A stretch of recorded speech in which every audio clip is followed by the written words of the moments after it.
Good morning, boys and girls. It's time for story time with Miss Linda again from the Mount Gilead Public Library. We're going to have Christmas stories this week. And we have a nice background of nutcrackers for our stories today. The first story is a very wacky Christmas. It is so funny. They even take "We Wish You a Merry Christmas" and make it a quite different song. Here we go. Are you ready? Okay. Samantha Duck was getting ready for Christmas. "We wish you a quacky Christmas," she sang as she wound tinsel around the reeds. "What are you doing, Samantha?" asked her friend Sebastian. "Animals don't put up Christmas decorations." "We don't?" "No," said Sebastian. "Christmas is not for animals." The next day, Sebastian found Samantha hanging ornaments on a branch. And that wasn't all. "What is that, Samantha?" Sebastian asked. It's my Christmas stocking." Sebastian shook his head. "I told you," he said, "Christmas is not for animals." When Sebastian visited Samantha the following afternoon, she was writing on a long piece of paper. "We wish you a quacky Christmas," she sang. "What are you doing now?" asked Sebastian. "I'm making a Christmas list," his friend explained. "I'm going to give presents to animals all over the world." "What? That's impossible," Sebastian said. "Listen to me, Samantha. Christmas is not for animals." "Christmas is about giving and sharing, isn't it?" said Samantha. "It is," Sebastian agreed. "And animals like to give and share, don't they?" "They do," said Sebastian. "So will you help me?" asked Samantha. Sebastian sighed. "Of course." "We'll make all the presents ourselves," Samantha decided. "Make them all ourselves?" said Sebastian. "Nonsense. It can't be done." "Oh, yes, it can," his friend replied. "And we'll ask the other animals on the farm to help." Samantha and Sebastian went to the sheep first. "Christmas for animals? What a wonderful idea," said the sheep. "We'll give you our wool." All that day and late into the night, Samantha and Sebastian knitted the wool into socks with spots and scarves with stripes and hats with pom-poms on top. "We wish you a quacky Christmas," Samantha sang as their needles clicked. The two friends went to the hens next. "It's about time animals celebrated Christmas," said the hens. "We'll give you our eggs." All that day and late into the night, Samantha and Sebastian used the eggs to bake cupcakes. "We wish you a quacky Christmas," Samantha sang as they iced the cupcakes in red and green. They went to the cows last. "Giving is what animals do best," said the cows. "We'll give you the daisies in our field." All that day and late into the night, Samantha and Sebastian wove the flowers into daisy chains. "We wish you a quacky Christmas," Samantha sang as they worked. Then they wrapped the hats and socks and scarves in brightly colored paper, put the cupcakes in crackly cellophane, and tied silver ribbon around the daisy chains. By the time they were done, it was Christmas Eve. "Now we have to deliver all these presents," said Samantha. "Preposterous!" sputtered Sebastian. "There is no way we can do it." "Oh, yes, there is," his friend insisted. "We'll ask the donkey to lend us his cart." Samantha and Sebastian found the donkey in the stables. "Christmas is about sharing," said the donkey. "I would be happy to share my cart with you." The two friends filled the cart with presents. "We'll take a big run," said Samantha, "and I'll flap my wings, and then we'll fly." "An absurd idea," said Sebastian. "It'll never work." But he helped his friend pull the cart to one end of the biggest field. Sebastian ran, and Samantha flapped. The cart full of presents bumped and clattered and rattled and swayed, but it did not fly. "Maybe I didn't flap hard enough," said Samantha. "Let's try again." "This really is ridiculous," Sebastian thought as they turned the cart around. Sebastian ran across the field as fast as he could, and Samantha flapped and flapped. The cart full of presents jiggled and joggled and jounced and bounced, but it still didn't fly.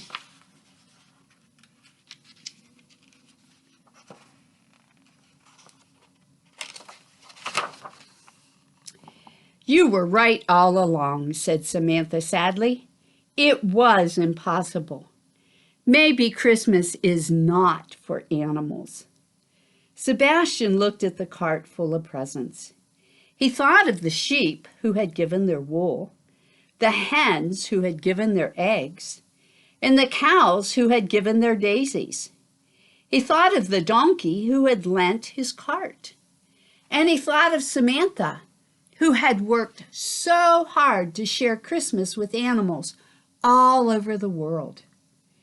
"No," Sebastian said slowly, "you were right all along. Christmas is for animals. Let's try one last time." So they turned the cart around one last time, and one last time they ran and flapped across the field. And as the evening star rose into the dusky sky, Sebastian and Samantha and the cart full of presents rose too. "We did it," said Samantha. "We're flying." They rose higher and higher till the farm was just a tiny dot below. Samantha gave a loud, happy quack, then began to sing. "We wish you a quacky Christmas. We wish you a quacky Christmas." On Christmas morning, animals all over the world woke up to find a special surprise. Look, all the animals got presents. The farm was blanketed in sunshine when Samantha and Sebastian arrived home with their empty cart. Or was it empty? Not quite. While Samantha and Sebastian opened their presents, they both sang Samantha's favorite Christmas song. Would you sing with me? "We wish you a quacky Christmas. We wish you a quacky Christmas. We wish you a quacky Christmas and a ducky New Year." Oh, awesome. Awesome book. Love that book. Isn't that fun? Okay. Well, at the Mount Gilead Library, we are having people take 2 ornaments home with them. One for them to decorate and put on their tree, and one for them to decorate and bring back to the Mount Gilead Library so we can put it on our tree. So I brought some samples. Look at this one. and this one, and this one, and oh, there's a kitty cat. And this family all signed their names and brought it back. This person even sent a different ornament than just the one that we had asked them to do. Would you like to do something like that? If you would, and you live near Mount Gilead, come by the library and make an appointment before you come, or just come by and ask for ornaments. And we'll bring out to you, you can't come in unless you have an appointment, but we'll bring out to you 2 ornaments. One you can decorate for your tree, and one that you can bring back for us. Wouldn't that be awesome? Let's see, how many ornaments do I have here today? You ready to count? Because our next book is a counting book. Here we go. Ready? Whoa, I dropped one. 1. Okay.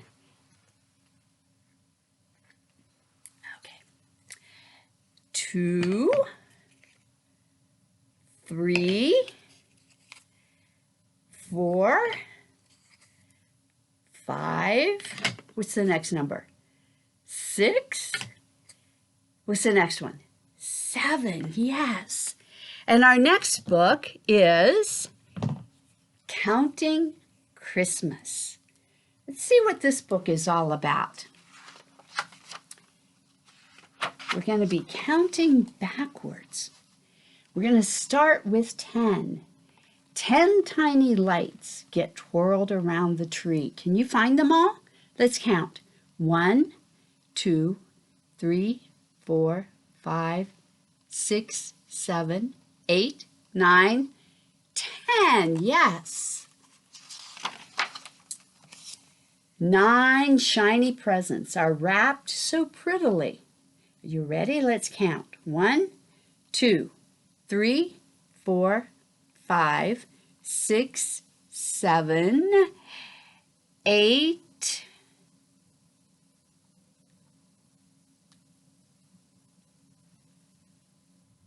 There it is, 9. Yes, all right. 8 cookies for Santa, baked by little elves. 1, 2, 3, 4, 5, 6, 7, 8. Oh, don't those look good? 7 velvet stockings hang above the hearth. 1, 2, 3, 4, 5, 6, 7. Yes. 6 slippered feet race upstairs to bed. Let's see. 1, 2, 3, 4, 5, 6. Yes. 5 Christmas stars hang over drowsy heads. 1, 2, 3, 4, 5. 4 loving arms wrap hugs around each child. Aw. There's Mama has 2 and Daddy has 2. 1, 2, 3, 4. 3 sleeping children dream of treats and toys. Here they are. 1, 2, 3. 2 silver bells jingle on Santa's sleigh. 1, 2. And 1 magical day for families and children to share. Boy, that looks like a magical day, doesn't it? All the things that they have. Awesome, awesome. Well, next thing I want us to do is story time, or is singing time, okay? So, here we go. We're going to sing Rudolph the Red-Nosed Reindeer. But I need you to stand up, and I need you to join me, okay? And do whatever I do, all right? So when we get to Rudolph the Red-Nosed Reindeer, we're going to put our antlers up here and there we go. And then we're going to, Rudolph the Red-Nosed Reindeer, reindeer had a very shiny nose, nose, nose, nose. And if you ever saw it, you would even say it glows, glows, glows, glows. You get the idea? Okay, we're going to start with the names of all the reindeers. Reindeer. You know Dasher and Dancer and Prancer and Vixen, Comet and Cupid and Donner and Blitzen. But do you recall the most famous reindeer of all? Rudolph the red-nosed reindeer, had a very shiny nose, nose, nose, nose. And if you ever saw it, you would even say it glows, glows, glows, glows. All of the other reindeer used to laugh and call him names. They never let poor Rudolph join in any reindeer games. Then one foggy Christmas Eve, Santa came to say, Rudolph, with your nose so bright, won't you guide my sleigh tonight? Then how the reindeer loved him, as they shouted out with glee, Yay! Rudolph the red-nosed reindeer, you'll go down in history. Yes, all right. Yes, Rudolph. Awesome, awesome, awesome. Well, our last story today is a story about who will help Santa.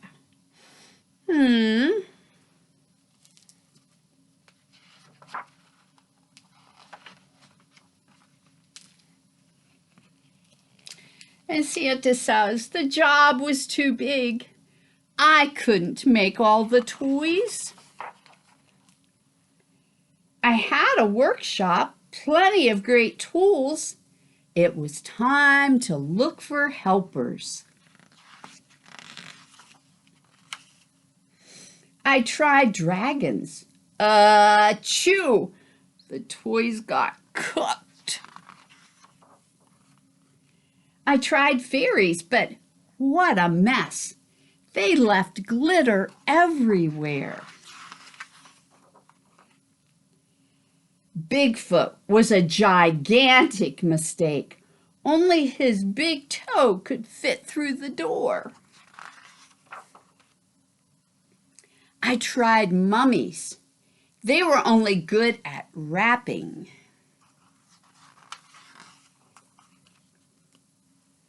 I had good luck with leprechauns, but they ran away to chase rainbows.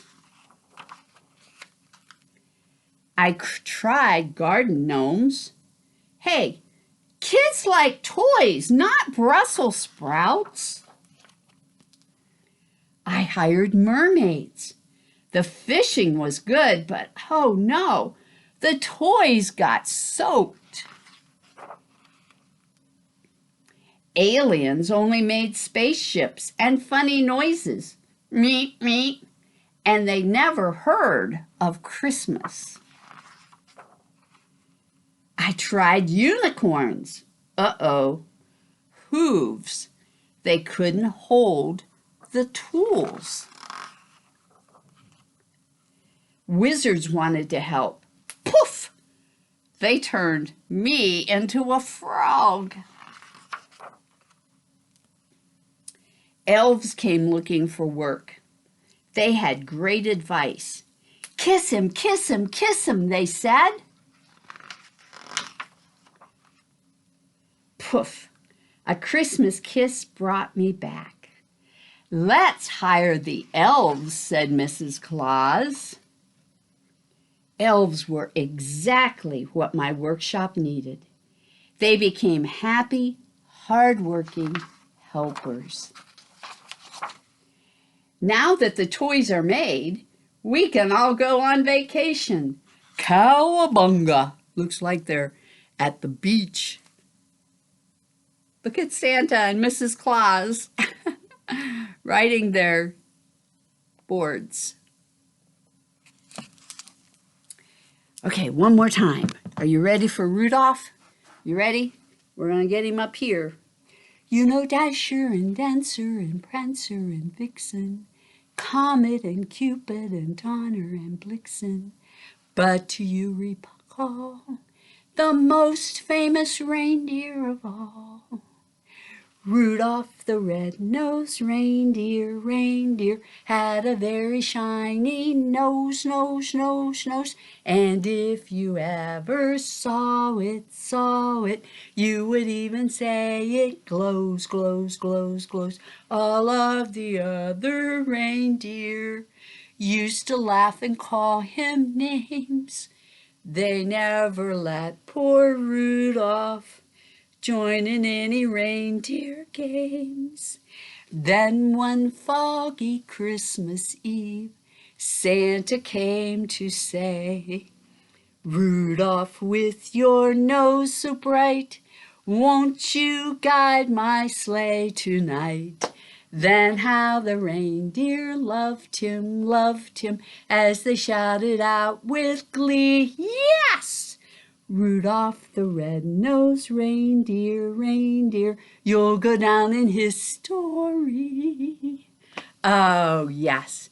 Have a great day. I'm signing off, Miss Linda from Mount Gilead Library. Hope to see you next week. Have a great week.